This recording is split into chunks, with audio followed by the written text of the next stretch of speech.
Hey guys, welcome to my channel. So I just got back from New York and I bought too much shit while I was there. So I'm gonna do a cute little haul video, you know. Okay, well, first of all, oh God. Yeah, no, this is not my real voice. So I went to, where did I go first? I can't even remember. Yeah, no, I'm having a massive brain fart. I can't even remember where I went. I went to, oh, okay, so the first place I went was Kinokuniya. I'm definitely not saying that right. Kinokuniya? I'm definitely not saying that right. It's a Japanese bookstore in Midtown. It's like right across the street from Bryant Park. And I've been going there like for the past few years. Like every time I go there, I usually stop there.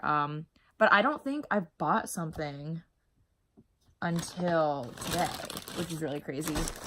So it like has Japanese books, but it also has you know, like regular stationery and stuff. Oh, Kim and I went there when we went to go see Lana Condor over winter break. So I bought this cute little notebook. I love showing my nails off. Look, they're so good. These are static nails, coffin shape, you know, in the shade Willow, which is like a lavender. Perfect for spring. So, okay.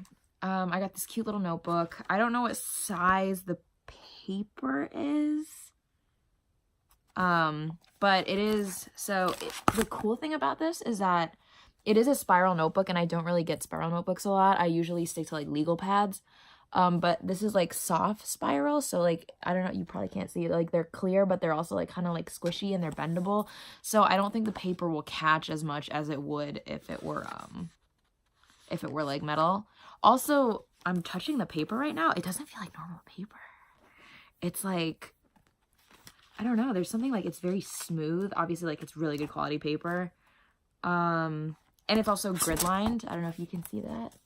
But yeah, no, it's grid lined. So I'm going to use it as like a small little journal, I think. You know, it's cute. Whatever, treat yourself. I also got a couple new pens. I was literally in there for like an hour and a half, like testing out pens. So I don't know, because it's laminated paper, you probably can't see. And I have to take the little ball off the end. Wow, this is just like swatching for a makeup video. So I got this zebra like gel pen. Oh my god, it kind of matches my nails. Look at it. Oh my god. Yeah, so it's I think it's 0.5, yeah. And I'm not gonna use my new notebook. But I will like scribble on the back of the receipt.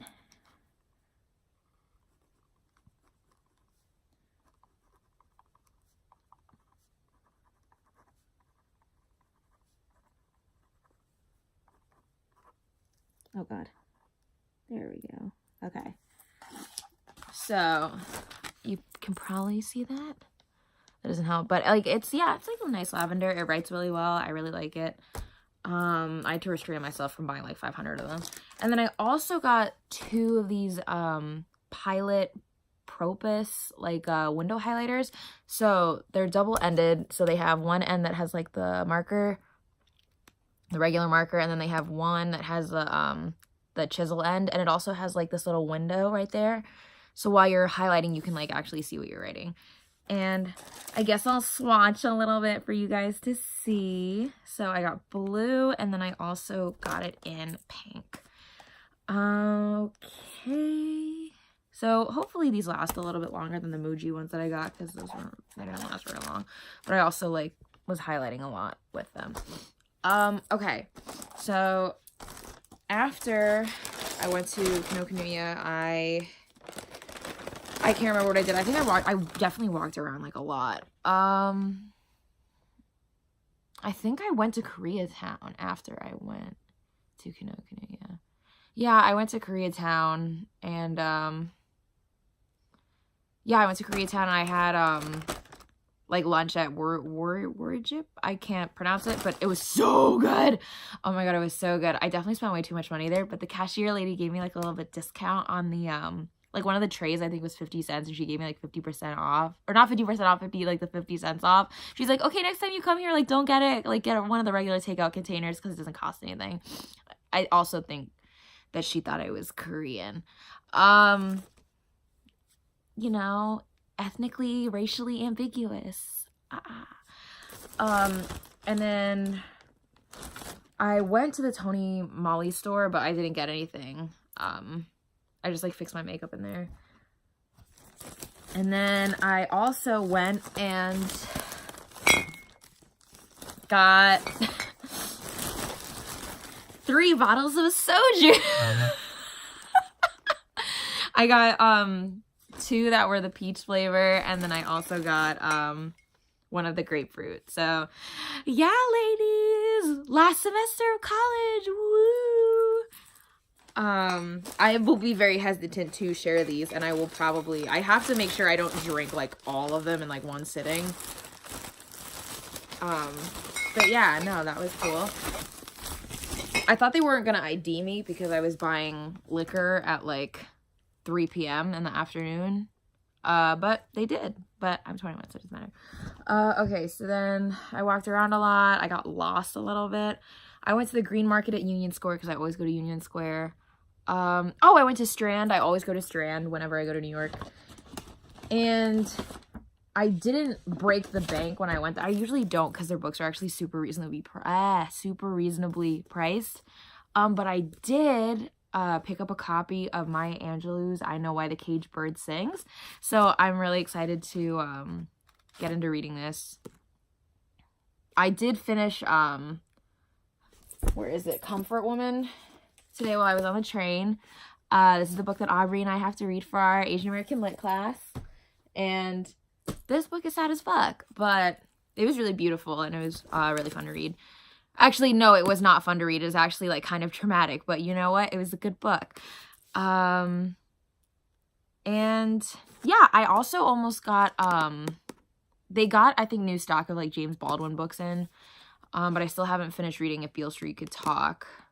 And I think I want to finish that before I start buying more of his other books, because also, I mean, like, I can't catch up. I'm not reading enough. But yeah, so this book was only like $7. So I was like, yeah, why not? Okay, let's see. Then I also went, okay, I didn't buy anything from Tony Moly, but I did get stuff from Innisfree. So I literally went all out. I mean, I didn't spend that much money. I feel like I spent like the lower range of what people usually spend there. Okay, so I got these little mask pods. They're not that expensive. They're like $3.50 each, and they usually last, I think, like maybe 3 or 4 masks. Like you can stretch them pretty well.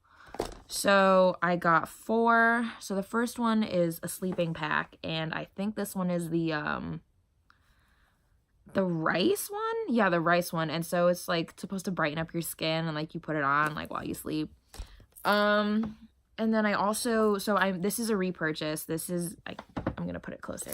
Okay, yeah. So this is the rice one, and then this is a repurchase. It's like rose and calamine clay, and it's like a regular wash-off mask, and it's supposed to like calm the skin and whatever. It's for troubled skin because I don't want to break out and be gross.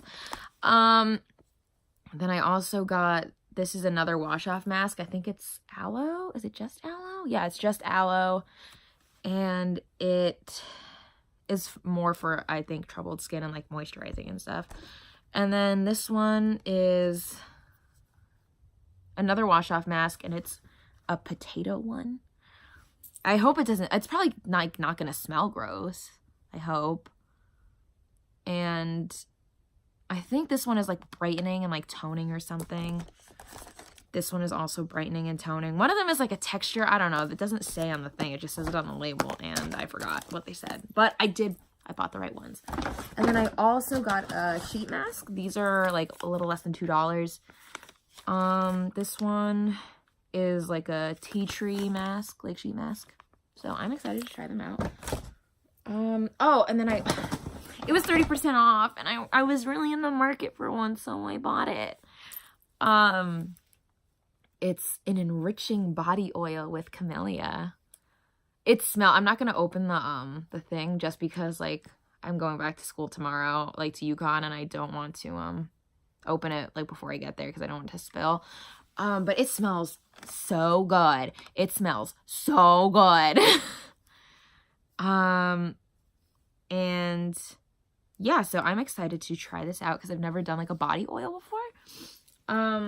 Hopefully like it won't get used up that much. I think it cost like, I think it was $25, but I also had like, I don't think I saw the receipt, but it was like 30% off. So it was like $17.50, which is pretty good considering the fact that I really wanted to buy the Black Opium, the YSL Black Opium body oil, which is like $60. And then let's see what's after that. Oh, I went and got coffee at some place. I paid way too much money for a cappuccino, but I was like, it's a small business, it's fine. The cappuccino was actually pretty good. I think it's just the quality of coffee was better than obviously like Dunkin' Donuts, which is like dirty bean water. And then after that, I can't really remember what I did. I definitely like got lost. I have a really, Kim knows this. All of you know this because of Aubrey's birthday party. I kind of have like a really weird sense of direction. It's not that I have a bad sense of direction. I'm like bad at reading maps. I'm not a cartographer or like there's a word for it. Orienteer? I think that's the word, like orienteering. Yeah, no, I just can't read maps. Like Google Maps like shows me a thing, and I think it's because it like I think it uses like True North or something. I like get my sense of like space like messed up, and I always go the opposite direction of where I'm supposed to go. But it was really cool. I mean, I saw a lot of things that I'd never like seen before. I walked around in the East Village for a really long time. And then I went to go get hot pot with my friend Rob. We love Rob. What an icon. I've known Rob from like the Tumblr days. So like Rob and I like became friends on Tumblr. We had like our cute little group chat, and Rob is the one who like he lives closest to me because he works in New York now, but he's from Philly. And Rob and I have like known each other since like we were 14, and now we're like hanging out, and he's buying me hot pot. And so that was really cool. It was so good. I think it's called 99 Favor Taste. That was really good. And then, there was a Kung Fu Tea across the street, and they have like a new rose hip milk tea or something, which they told me, I asked for less sugar, and they said it has no sugar in it. And I don't believe that for a second. Okay? Also, it was delicious. It tasted like a delicious Lush soap.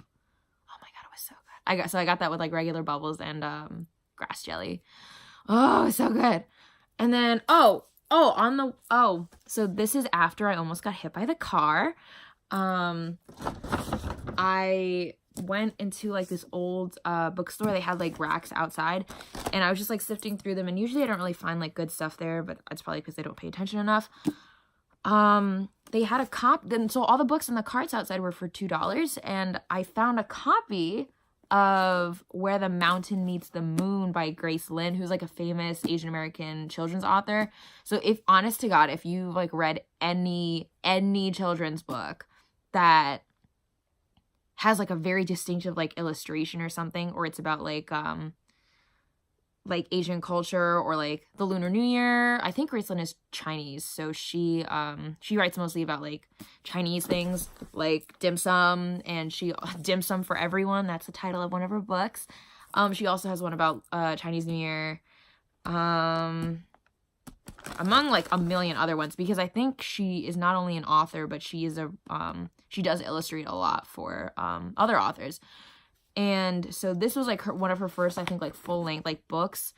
And during a TED Talk that I watched of her, she said that she wrote it because she wanted to have like a fantasy story with an Asian or Asian American role model. So it's about like a young princess. I feel like I read it a long time ago, or like my mom read it to me when I was little, but it's like a full-on like, like chapter book. But yeah, it's like Chinese mythology, like fantasy, like because Grace Lin said that when she was younger, she wanted to be Dorothy in a version of The Wizard of Oz, and people in her school and like her own parents, I think, and like the teachers and stuff like told her she couldn't do it because Dorothy wasn't Asian. So I think that's what inspired her to write this book. So I was really excited that I found it for $2. And it's, you know, it's in really good condition. And then I also picked up this book on handwriting. It's about graphology, which is like the study of handwriting and like how you can like tell someone's like personality by their handwriting. It's essentially a pseudoscience. I just got it because when I was younger, my dad had a really cool book about like handwriting and like identifying all the shapes and stuff. And I really liked it, and he really liked it, and he would talk to me about it all the time. I don't know if he knows how fake this is, but one of his friends like borrowed the book and like never gave it back to him. So I figured like, oh, it's $2. Like, why not? But yeah, I think that is about it.